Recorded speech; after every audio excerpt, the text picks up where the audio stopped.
So hello Peacock class and Woodpecker class, it's Mr. Bellingham here, and possibly this afternoon, I don't know when you're going to be watching this video, but maybe it is an afternoon right now, I'm going to bring you a djembe lesson.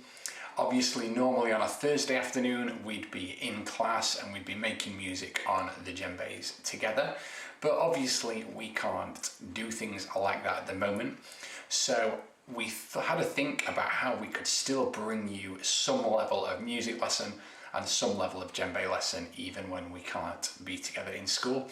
I know some of you are probably joining in at home on Microsoft Teams, some of you may be joining in at school, but it'll be good fun for you to have a go at this music activity, and we'll keep on with our musical learning as well. So just to start things off, obviously we normally carry on with our djembe lessons, but I don't know about you, but I don't have a djembe at home. And I don't imagine, unless you're very lucky, that you have a djembe at home. So today we're going to talk a little bit about how the djembe makes it sound and how any drum makes it sound, and then we're going to have a go at making our own drum that we can then use in future lessons as we carry on learning together. So today I'm going to show you how to make a drum, which hopefully, if everything goes well, will look a little bit like this. So by the end of today's activity, hopefully you will have a drum that looks even better than mine with all of your own patterns and decorations and things on it. Just before we get to making them, I wanted to talk to you for a couple of minutes about how a drum works and how a drum produces sound.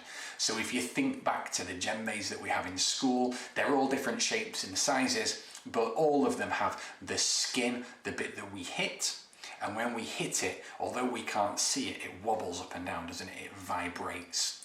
Okay, and then under the skin we have the big wooden bit that we call the body, and it's empty inside, it's hollow inside, and it allows the sound to bounce around. So what happens if we imagine this is the skin of the djembe?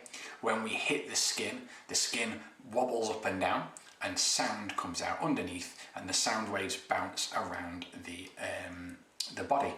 So I don't have a djembe at home. The closest thing I have is this little wooden practice drum. It doesn't have a skin, it just has like a wooden top, but it works in exactly the same way.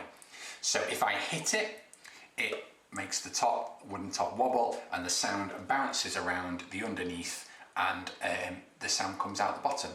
And we've talked about this a little bit in class before, but if you think, we have some huge djembes, which when you carry them, they're nearly as big as you. And they make a very different sound to the little djembes that look a little bit silly when I play them.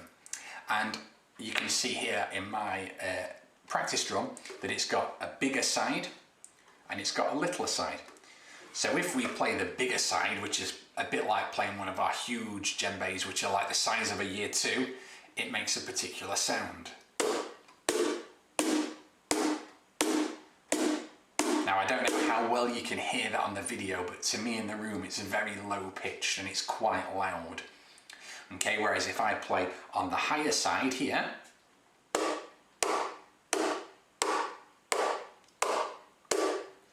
firstly, it's not as loud, okay, it's quieter because it doesn't have as much space to bounce around in, but it's also higher in pitch. So it's a higher sound when we've got a small hole, and it's a lower sound when we've got a big hole to play in, okay?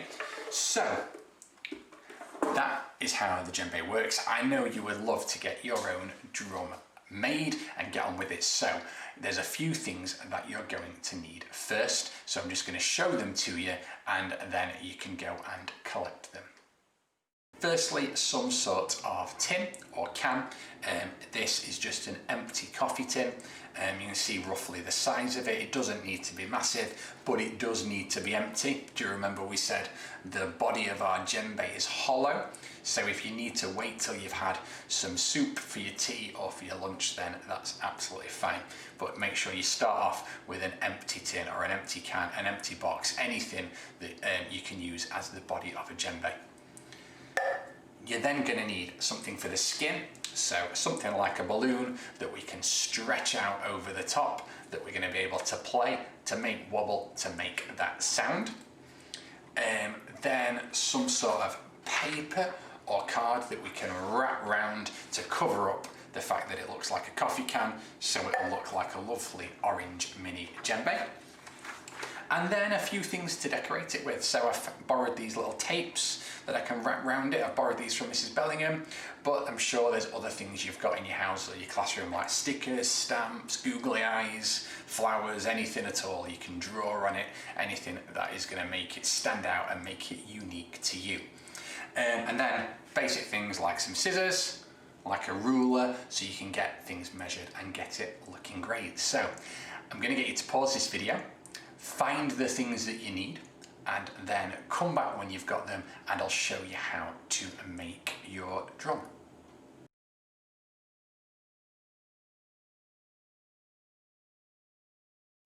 Right, so once you've got everything laid out and ready, you can get started making your mini djembe. So the first thing that I noticed when I did a few practices and discovered you need to blow up the balloon first. I don't know if you can see that well, but the first balloon I didn't blow up and it just wasn't stretchy enough. So I actually went through quite a few different ones. Here are a few broken balloons because when I stretched them, they just weren't stretchy enough to fit over the top of my can.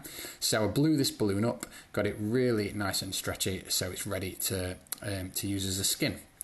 Then you want to take your scissors and you want to make a cut straight across the balloon, but you don't want to go too far down to the end where the hole is, and you don't want to go too far right up at the other end, because either way you're going to end up with either too much material or not enough to cover it.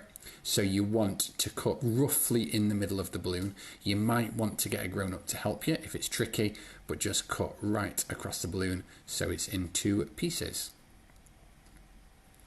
Okay, then all you're going to do is open out the balloon, get your finger inside it, and it's a little bit fiddly, but pull it right out. Pull it as far out as you can, be careful not to rip it, and then you're just going to try and spread it over the top of your can. It is a bit tricky. The first few times I did it, it took quite a few goes, so again, persevere if it's too tough. And as you can see there, I've got that little sort of dimple. Try and smooth out the edges as much as you can, because you want to get rid of that dimple so the balloon is stretched really, really tight. So maybe pull it down from all the edges if you need to.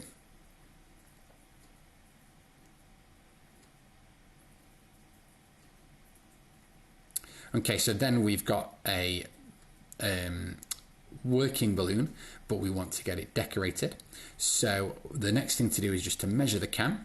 Mine says it's about 12.5 centimeters, and then we're going to measure out on our piece of paper or our piece of card that we collected at 12.5 centimeters as well, so that we can cut the card and then wrap it all the way around the can. So you want to make sure you measure so you've got the most amount of paper. So I'm going to mark at each end there like that. Draw a line between the 2 points.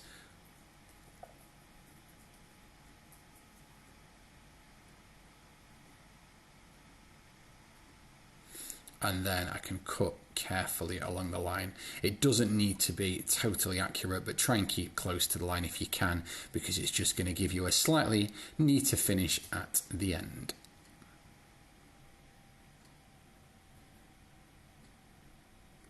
Okay, so you can put that piece away, and then all we're going to do is add some glue, which I forgot to tell you to collect. So if you need to grab some glue, pause the video now, and then we're going to eventually wrap the piece of paper or piece of card right away round the can like this. So all we need to do first is make sure that we apply glue to the paper and cover one side of it completely in glue. Don't be afraid to put plenty on. Try not to get glue on your table like I just did there. Don't want you to get in trouble with Mum or Dad, or Mr. Machin or Mrs. Whittington if you're at school. Okay, then you've got glue everywhere. I've got glue all over my hands, but we're going to try as carefully as we can to wrap around the can. So we're going to press down all the time. Make sure you keep pressing down. so you don't get any bubbles. It's a little bit fiddly, but take your time. Again, ask a grown-up to help if you're finding it difficult, because you've really got to get those edges lined up. And then press the ends down and you've got a nice covered mini djembe. Last thing then is just to decorate it however you'd like to. So I've got those tapes and I'm going to put a couple of those round. I think I'm going to put one round the top. I'm going to go right up to the edge. Going to wrap it around really tight again so I don't get any bubbles. Obviously you might have other things to decorate it with, which is absolutely fine. Then when I've got all the way around, I'm going to give it a cut and just smooth that edge out. And then I'm going to do the same on the bottom. Oh, I'm not Mr. Maker, am I? You would have prepared this earlier.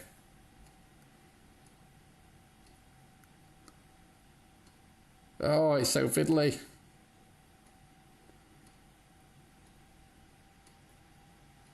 Oh, we're finally there. So we're going to cut off that end that I ruined. I'm sure you'll do a much, much better job than I'm doing of this. And then we can smooth it all out. There we go. And wrap around the bottom of the can.